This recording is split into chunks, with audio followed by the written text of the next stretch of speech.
Welcome to the world of Biomorph. This is one of the latest games in the metroidvania genre. I was given this game, so I will disclose that I was given it for free. However, since I've been playing it, I've really enjoyed this. It starts out where we meet our main character, and we're introduced in this fun an interesting cutscene. There's clearly more for us to find out. We wake up from our stasis, and the adventure begins.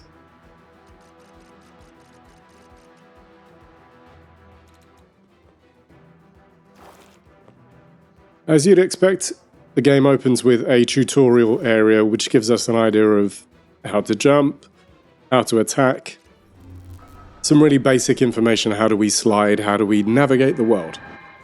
This is done obviously to just give you insight and get an understanding of what's to come. Now, one of the really interesting things that happens during this game is we get to turn into the enemies that we kill. We then get their abilities, and that unlocks other things for us to see, different ways of traversing. Without saying too much, offering solutions to things that may not be obvious. Obviously, that's the beauty of a Metroidvania, because, you know, they're designed for you to go back to where you were, where you started. And maybe finding different things that you couldn't access before, but you can now because you have the ability. You had something you couldn't reach, something you couldn't break, something you couldn't go past. So you're learning that as you go on.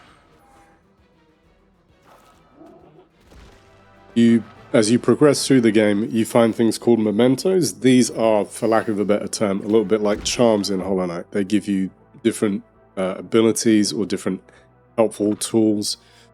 You initially start with 3 slots, and as you go on, you have the option to get more slots, which then you can put more things in. But it is about a balance. It's about finding the thing that best fits what you're doing and the task that you have at hand. The save points are called safes, and initially they're called safe, and then they add a T later on when you get some upgrades to it, which allows you to change your mementos and change some of the things that you have in terms of assists, things like that. But it's the only place you can do it.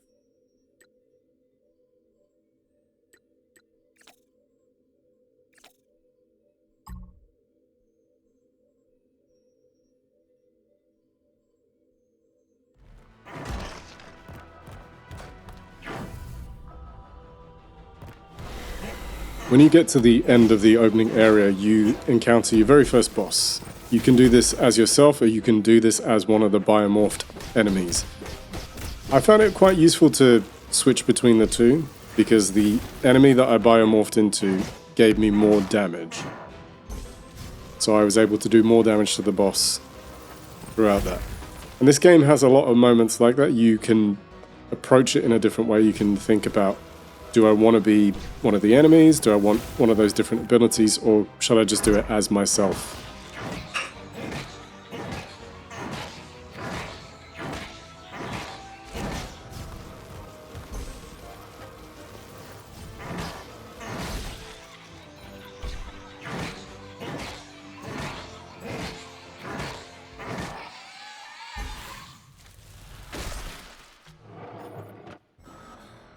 Once that boss is defeated, we are given a cutscene of us escaping this very first area.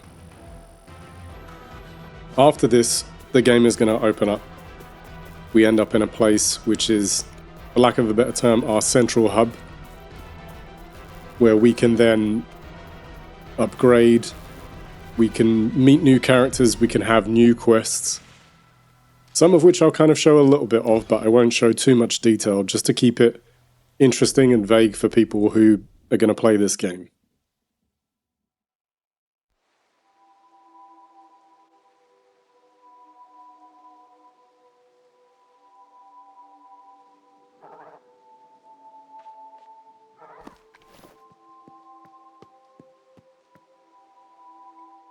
Once we awaken, we are in this new area. This is our centralized hub. This is a place called Blightmoor. And from here is where our quest really begins and expands. So we're shown a map, which is given a lot of detail. So now we have a clearer view of where we should go and what we should do. The map itself shows our quests and whereabouts that is located, and where we should head to next.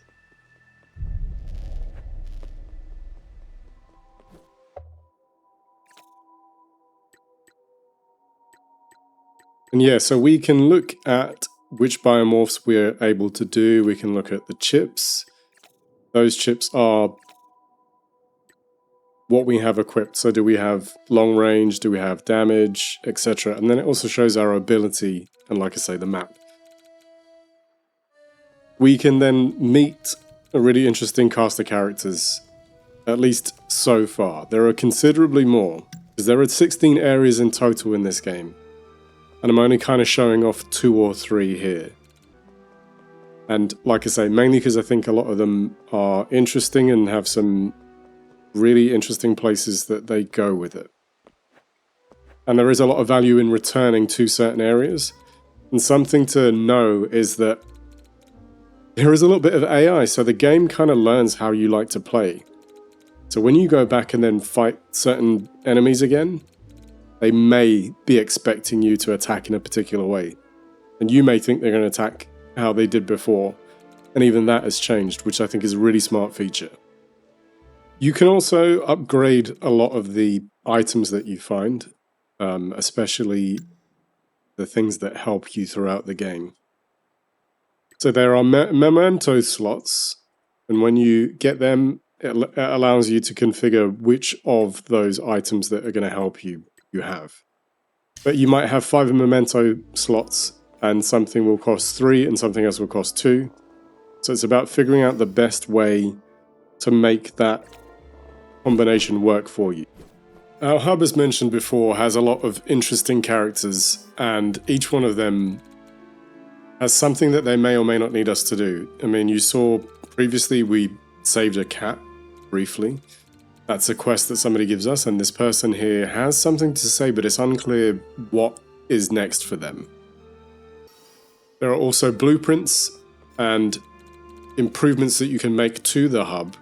So you find new people, you build new buildings, that opens up more options for upgrading or other stuff that you can get throughout the game. So once we then go further, we can see some new enemies which give us new abilities and new ways to tackle problems.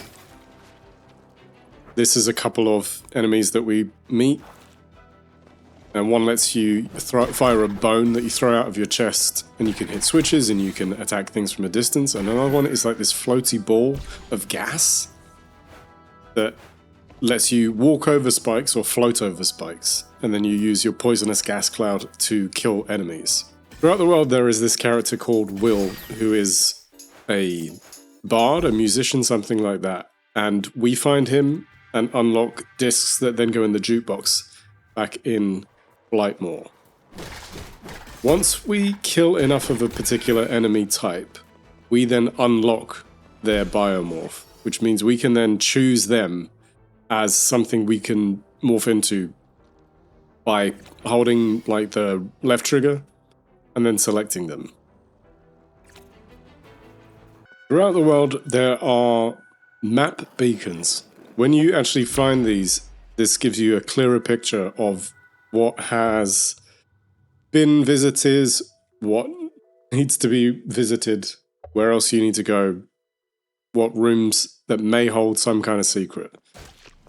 Now I'm sharing here this boss fight that I had. This is the second boss that we encounter. And this is a completely different fight because I kind of was like, how do I approach this? Do I use my Biomorph? Do I not? You're learning the fight, you know, you're figuring out the best abilities and the best things to use. So I was using a combination of like my shooting and also this little helper that I got. So you map that to a particular button, and when you do that, you press a button and it is next to you. Anytime you're being shot at, it's meant to fire back. When you get hit, it disappears. So it's very good to keep it alive and keep yourself from getting hit. And what I was learning with this fight is, you know, I tried it with the Biomorphs, I tried it a couple of different ways. And I figured out the best thing for me to do was to actually dodge. And this did remind me a little bit of a Hollow Knight boss battle. You know, small arena, lots going on, you're having to dodge as well as get your hits in, you're having to be patient when you actually hit the boss. Because if you're so focused on attacking, you will definitely get hit by something. Halfway through the fight has a little bit of a change to it. The boss then goes vertical, and you have to worry about the boss from a different angle. The boss no longer is just on the floor fighting with you and firing at you. It's knocking things down from the ceiling. You have to then dodge those and time dodging. You can heal by holding down, I want to say, what would be R1 or RB. You need to get hits on things to do that. So very similar to Hollow Knight in that respect, where you have soul that refills the more you hit and kill enemies. In a boss fight, it's really crucial to pick the best time to heal, because if you're not careful, they will absolutely trounce you while you're trying to heal up. And this fight took me quite a few attempts. I've resisted the urge to share every single attempt, but there were a lot. And what I would say is that this was a nice treat, considering the first boss that we fight is kind of fairly straightforward. You know, it fires a beam, we're jumping onto platforms above the beam, dropping back down, getting our hits in, and so on. This made me really think about how was best to approach it. You know, I was like, let me equip a long-range weapon, some support of some kind. Like I say, I tried it with the Biomorphs, but what I found is that while it was great to use a Biomorph to get the long-range damage in, then having to dodge or get away from this thing was really difficult, so timing that was tough.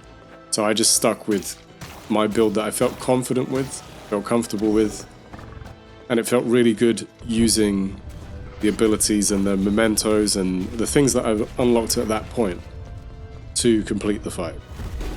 And I genuinely celebrated. I was like, you know, fist pumping, yes, when I finally defeated the boss.